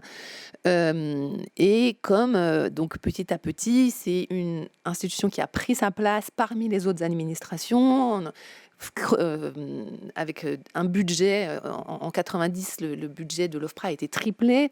Et depuis, il est augmenté régulièrement, avec des très très beaux locaux, avec des fonctionnaires, avec voilà. Donc c'est l'histoire. Moi, j'ai appelé ça, par exemple, dans ma thèse, j'ai appelé ça du consulat des réfugiés à l'administration des demandeurs d'asile, pour raconter, c'est une manière comme ça courte aussi de dire qu'est-ce que c'est cette transformation. Donc, c'est devenu une administration normale, entre guillemets. Et donc, voilà, et ça rejoint ce que j'essayais de dire tout à l'heure sur cette question paradoxale de l'ennoblissement de l'asile qui est en fait le meilleur outil au service de sa destruction, au fond. Et donc voilà, en faisant un statut de réfugié et une institution forte pour le sauvegarder, pour le défendre contre ceux qui le demandent, en ayant l'impression qu'on protège l'asile en le limitant, ce qui va pas de soi en fait. Eh bien, voilà. Et donc, une des idées, c'est que au fond, l'asile, c'est aujourd'hui peut-être, c'est une question que je pose, hein, la caution humaniste des politiques migratoires restrictives. Qui à la fois joue aussi, donc en creux joue contre les migrants économiques, hein, puisqu'il permet de délégitimer des migrants économiques, mais qui aussi s'est transformé en ce qu'on appelle un bien rare. Le statut de réfugié, c'est devenu un bien rare, une ressource rare, avec tout un système très complexe et très cher pour essayer de le protéger. Et donc voilà, je pense que c'est ça qu'il faut interroger, c'est ce paradoxe-là, qui fait écho aussi au cercle vicieux que j'ai essayé de montrer, ce système de surenchère des exigences et des fraudes. Voilà comment je répondrais à ça. Le terme exilé, c'est un terme qui me va très bien, pas parce que je pense que c'est ça qui montre, c'est ça qui dit l'identité de ces personnes mieux qu'un autre. C'est parce que c'est un terme qui permet d'échapper à réfugiés ou migrants. Voilà. Il y en aurait un autre ce qui est intéressant, c'est d'essayer de sortir de ces deux catégories, de trouver des mots, parce que voilà, dire c'est faire. Il y a un très bel article qui s'appelle Quand dire c'est faire la politique migratoire. Et voilà, dire c'est faire, dire réfugié, c'est déjà faire cette politique migratoire. Donc c'est vraiment important de trouver d'autres mots, pas parce qu'il y a des mots qui sont plus justes pour dire une réalité, mais parce que pour réfléchir à distance de ce que nous imposent les institutions, il faut réfléchir avec d'autres catégories et d'autres termes. Et peut-être que ça a fait écho à ce que disait Ronnie Moorman sur les IDPs, c'est-à-dire qu'ils ne sont pas qualifiés comme ça et puis ils sont invisibilisés. Voilà. Et sur la CNDA, effectivement, la CNDA, c'est 30%. Ça fait augmenter le taux d'accord du statut de réfugié. J'en ai pas tellement parlé parce que je ne sais pas si vous avez remarqué, j'ai quand même beaucoup surtout parlé des années 50 à 90. Et en fait, dans ces années-là, le taux d'accord à la CNDA, qui ne s'appelait pas comme ça, qui s'appelait la CRR, il ne faisait pas tellement augmenter le taux de l'OFPRA. Donc, ça n'avait pas forcément de sens pour essayer de travailler cette chute. Voilà. Ah oui, si, j'ai pas parlé. On n'a pas. Alors, violence, oui, violence. Je me souviens pas bien de la question. La violence et les moyens.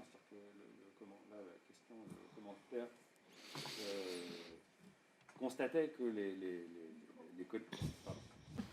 le commentaire constatait que les recherches et un certain nombre de rapports montrent que ce ne sont pas les plus pauvres qui partent. Et donc interrogeait la manière avec laquelle tu estimais qu'il y avait une violence économique qui produisait de la pauvreté, qui produisait la fuite des gens, quoi. Voilà.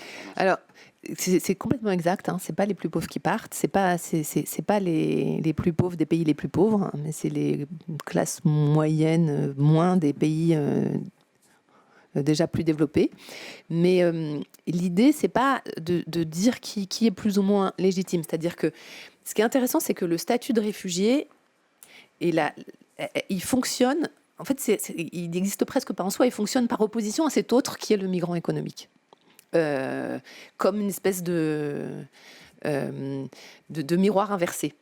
Et donc, je trouvais ça intéressant de partir de justement la figure la plus opposée à celle du réfugié, pour essayer de repenser cette hiérarchie des légitimités. Moi, je ne l'ai pas de toute façon ni avec les plus... Enfin, moi, si vous m'interrogez, je pense qu'on peut aller vers une politique migratoire beaucoup plus ouverte. Et voilà, on prépare. Moi, je suis aussi membre du groupe Migre-Europe. On prépare, par exemple, un atlas sur la liberté de circulation. En disant, voilà, le problème avec cette question de la liberté de circulation, c'est que c'est soit brandi comme un épouvantail, mais quoi, alors vous voulez la liberté de circulation, soit brandi comme une espèce de solution évidente, il faut la liberté de circulation. Et qu'en fait, non, c'est plus compliqué, mais il faut en fait le penser, le réfléchir, le travailler. Donc, on travaille là-dessus, on va produire un atlas qui va sortir chez Armand Collin là-dessus pour vraiment le travailler et arrêter de le brandir dans un sens ou dans l'autre comme la solution ou l'épouvantail. Et donc, voilà, en tout cas pour vous dire où moi je me situe, je pense qu'il y a une réflexion à avoir sur cette question-là, une vraie sérieuse, et que elle est intéressante à prendre la catégorie migrants économiques, parce que c'est la moins légitime de tous au fond. Alors, une autre réflexion que je me suis déjà fait souvent, c'est que pourquoi on dit déjà réfugiés environnementaux, ce qui raconte déjà que en fait il y a déjà une forme de légitimité plus ou moins, même si c'est pas encore acté dans des dispositifs, de fuir pour des raisons environnementales. Et pourquoi le réfugié de la faim, FAIM, qui est là depuis bien plus longtemps, c'est, moi j'appelle ça l'orphelin des catégories. Et donc voilà, c'est intéressant de comprendre et de le penser dans son statut complètement délégitimé, cette question de la violence économique et sociale. Et moi, pour penser à quel point elle est en dessous de la hiérarchie de toutes les légitimités, je trouve que c'est intéressant de se repencher sur qu'est-ce que c'est aussi les hiérarchies de nos démocraties libérales entre politique et économique. Merci. Alors, je vais enchaîner avec une série de petites questions un petit peu qui permettront des réponses un petit peu didactiques. La première, donc voilà, je te la pose. Est-ce que le statut de réfugié est le même selon le pays d'où on vient? Question de Véronique. La deuxième question, dans le pays d'origine, les personnes qui partent sont-elles considérées comme des migrants ou comme des réfugiés? Dans les pays d'origine? Dans les pays d'origine. Et une troisième question, connaît-on la proportion d'OQTF, donc d'obligation de quitter le territoire français, exécutée? Voilà. Trois petites questions. Alors, pour les OQTF, je suis désolée, je ne sais pas du tout. Peut-être tu sais. Non, je sais pas. Peut-être quelqu'un sait ici. Non. Ou peut-être quelqu'un sait dans la visio, mais... Merci Isabelle Sanson, c'est là. Oui. Voilà. Alors oui, le statut de réfugié, en France, c'est pas selon le pays qu'on donne un statut différent. Après, il y a un statut un peu dégradé de réfugié qui s'appelle la protection subsidiaire, qui est un statut de protection pour 1 an, renouvelable à 1 an. Et souvent, il va y avoir certains pays qui vont être plus représentés certaines nationalités qui vont être plus représentées dans ceux qui vont obtenir la protection subsidiaire que ceux qui vont obtenir le statut de réfugié. Mais bon, a priori, voilà, il y a un statut de réfugié dans lequel, quel que soit le pays duquel on vient, on pourrait en théorie l'obtenir si on montre qu'on est individuellement persécuté, qu'on en donne bien la preuve, etc. Ce qui n'est pas une mince affaire, si vous l'avez compris. Il y avait une question sur... Oui, j'ai pas compris la question sur les migrants économiques dans le pays d'origine. Non, c'était est-ce que ton statut est déterminé par le pays d'où tu pars? Ah. La réponse, me semble-t-il, non. Oui, voilà, c'est pareil. Le statut n'est pas déterminé du pays desquels on part, mais après, il y a des pays qui ont très, très peu de chances d'obtenir le statut de réfugié. Il y a des ressortissants de certains pays qui ont très peu de chances pour toutes sortes de raisons. Voilà, moi, j'en ai évoqué, par exemple, à une période, c'était des raisons diplomatiques, idéologiques. Après, voilà. En fait, la personne, elle demande si, une fois que les personnes sont parties, dans le pays d'origine, est-ce que les personnes qui sont parties sont considérées comme des réfugiés ou comme des migrants? Ah. Comme ça, si les personnes sont parties et ont eu le statut de réfugié en France? Non. Ah, pardon, excuse-moi. Non, ça marchera mieux comme ça.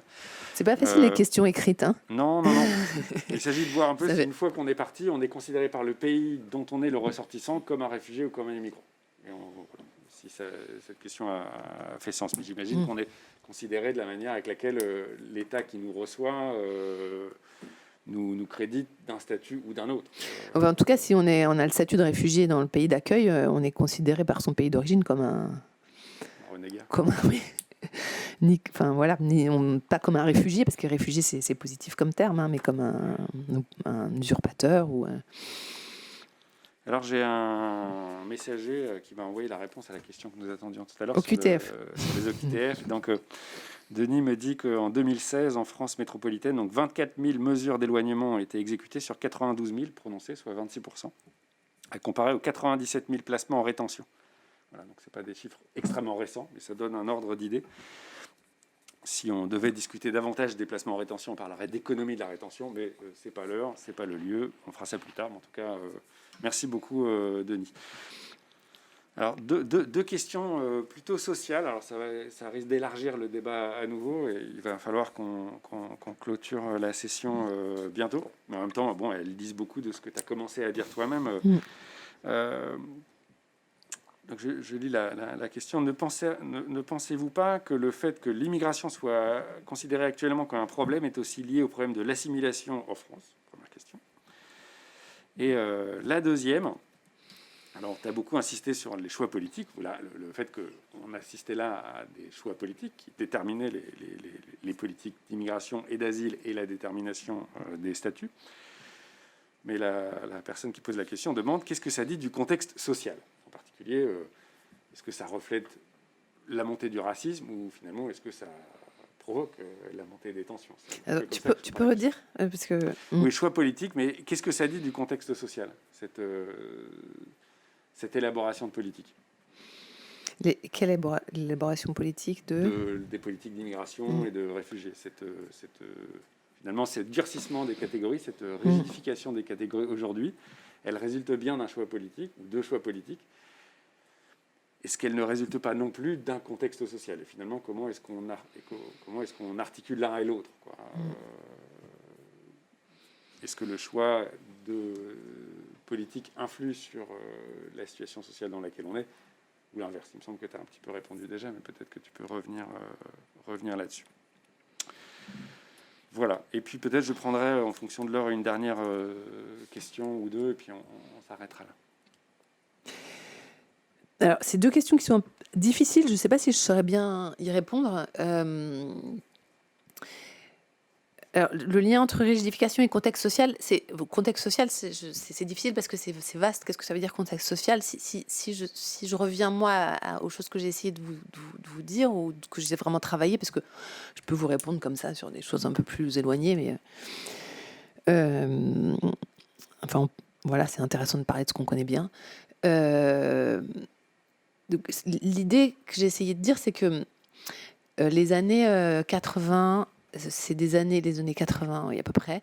C'est des années où on essaye de construire cette idée que l'État social, il marche pas bien, qu'il est coûteux, que les citoyens ont plus confiance dans cet État social et qu'il faut le réformer. Et d'ailleurs, même le terme d'État-providence, en fait, c'est un terme relativement péjoratif, qui vient dire au fond que c'est un État qui met les citoyens dans une espèce de rapport infantilisant à l'État, et donc qui se développe cette idée d'État-providence, le terme même un peu tardivement, hein, au moment où justement on met en question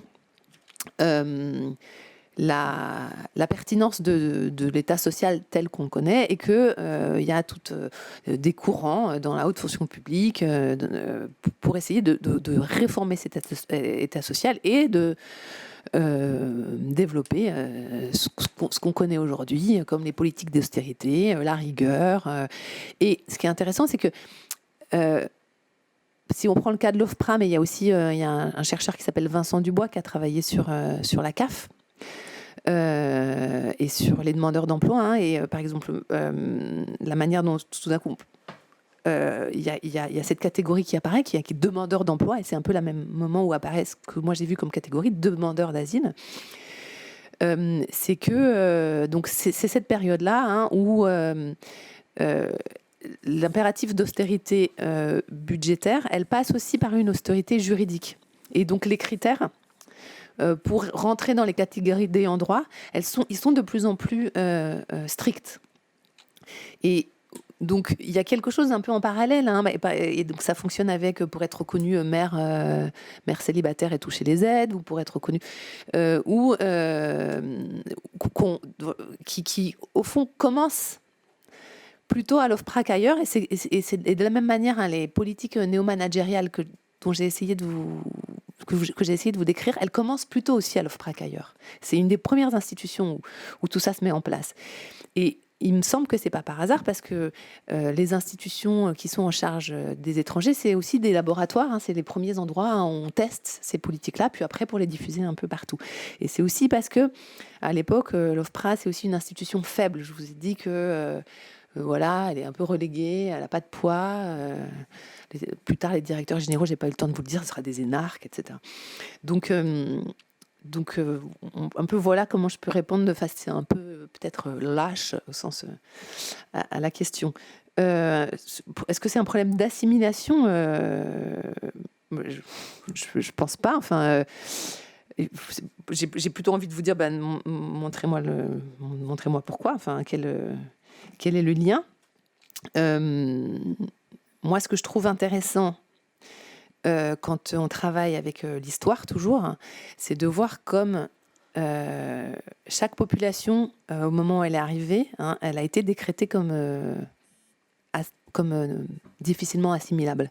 Et donc, je trouve ça particulièrement intéressant pour se détacher des discours qui existent aujourd'hui sur, je ne sais pas, les musulmans ou les Algériens ou les Africains qui sont trop loin de notre culture, de voir que à la fin du 19e siècle, au début du 20e siècle, quand les Italiens et les Espagnols sont arrivés, on disait la même chose d'eux parce qu'ils étaient très catholiques. À un moment où la Troisième République, ce qu'elle voulait essayer de construire, c'est une république laïque, et que peut-être les Italiens et les Espagnols, d'une certaine manière, ils étaient beaucoup plus loin de nous que des gens qui nous sont venus de pays qu'on a colonisés, qui ont vécu dans des structures administratives françaises. Et quand je dis ça, au fond, moi, cette question de l'assimilation... c'est pas pour dire les uns sont plus que les autres, mais c'est encore une fois pour un peu prendre de la distance avec ça, de savoir qu'il y a eu des pogroms contre les Italiens au début du XXe siècle. Il y a des affiches incroyables historiques sur les Belges nous prennent nos femmes, notre travail, ils vont même pas au service militaire. Enfin, voilà. Et donc, encore une fois, quand on inscrit cette question de l'assimilation, de la différence culturelle, etc., dans la longue durée, je trouve qu'on pense un peu plus sereinement et un peu plus à distance la manière dont la question elle est discutée dans l'espace public. Donc voilà, c'est encore pas une réponse directe, mais Merci. C'est la meilleure que je peux faire. Pour en revenir à mes deux dernières questions, elle est vraiment, vraiment intéressante et qui pourrait prolonger la discussion longtemps encore. Enfin, un peu court, évidemment. Mais, la première, que pensez-vous des rapports entre les ONG et les pouvoirs publics, notamment la question des associations auxiliaires des pouvoirs publics dans la gestion d'urgence des exilés? C'est une question qui nous regarde finalement peut-être encore davantage que toi. Mais, Et la seconde, pour en revenir précisément au sujet du livre, comment les exilés peuvent-ils montrer qu'ils sont ou elles sont persécutés pour obtenir le statut de réfugié? Auriez-vous des exemples d'arguments concrets ou de preuves concrètes? Bon, aujourd'hui, finalement, c'est quoi un réfugié en France, quoi? Comment est-ce qu'on obtient son statut? En montrant quoi? Quel dossier? Quel type de preuve? Et finalement aussi du rôle de la preuve, quoi. Merci beaucoup. C'est vachement plus difficile la visio parce que les questions elles font ta. J'ai l'impression d'être dans un normalement c'est le temps qu'elle se pose à l'oral. Là on a Michael qui alors donc bon, c'est une question qui est difficile aussi sur les associations et le lien avec l'État, parce que le champ, il est vaste, en fait. Il y a plein de manières de se positionner. Donc, il y a ceux qui sont des purs opérateurs, qui sont en général plutôt mus par une logique économique. Et donc là, l'espace de la critique, il est vaste sur le fait que pour remporter les marchés, il faut faire des espaces de plus en plus petits, des coûts de moins en moins importants, nourriture, etc., aide juridique, et qu'il y a une partie de ces opérateurs qui rentrent dans cette logique-là, qui est, encore une fois, aussi une logique du management néolibéral, de délégation à des opérateurs qui sont dans une logique de attraper des marchés, des parts de marché. Voilà, puis après, il y a des organisations et des associations qui ne se situent pas du tout là, qui tiennent un regard critique. Il y en a qui refusent de différencier réfugiés et demandeurs d'asile et migrants dans les services qu'ils offrent. Il y en a qui différencient. Enfin, il y a vraiment une vaste palette. Donc, voilà, je ne pourrais vraiment pas dire une sanction comme ça sur les associations. Il y a une manière très... voilà, une vaste palette de manières de plus ou moins se distancier des injonctions étatiques. Alors, pour obtenir le statut de réfugié, donc aujourd'hui, il faut d'abord prouver qu'on est individuellement persécuté. Donc, il faut montrer que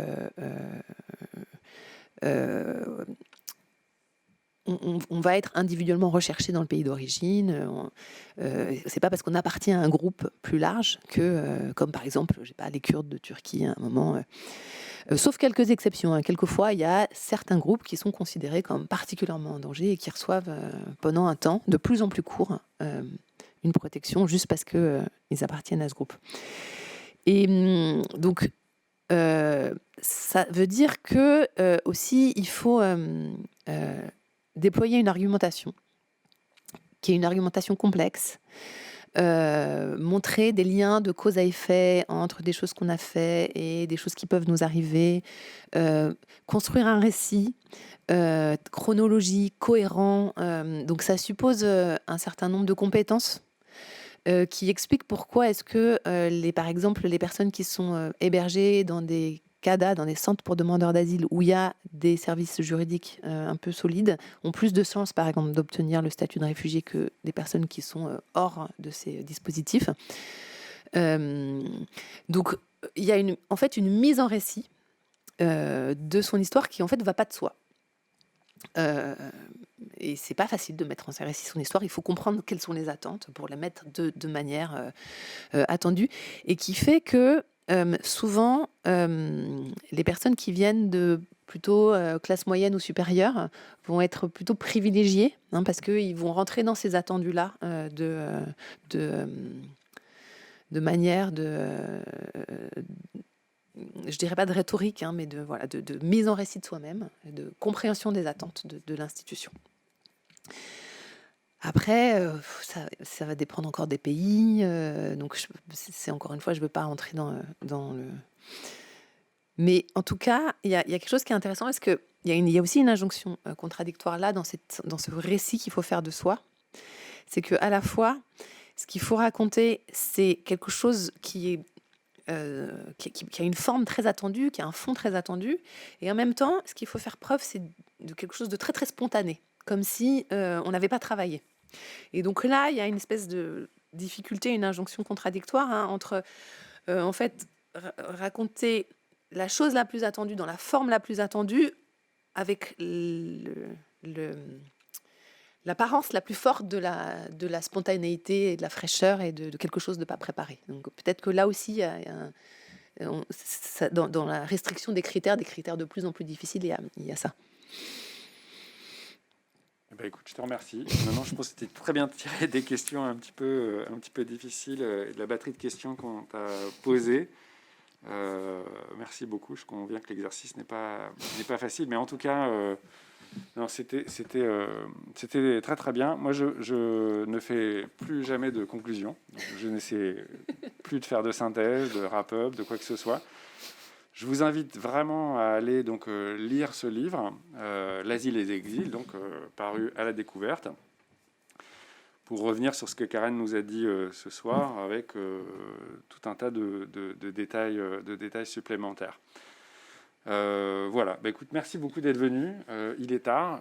On va clore la séance. Vous avez été particulièrement nombreux ce soir à nous suivre, ce qui fait que j'ai pas pu poser l'ensemble des questions qui nous sont parvenues.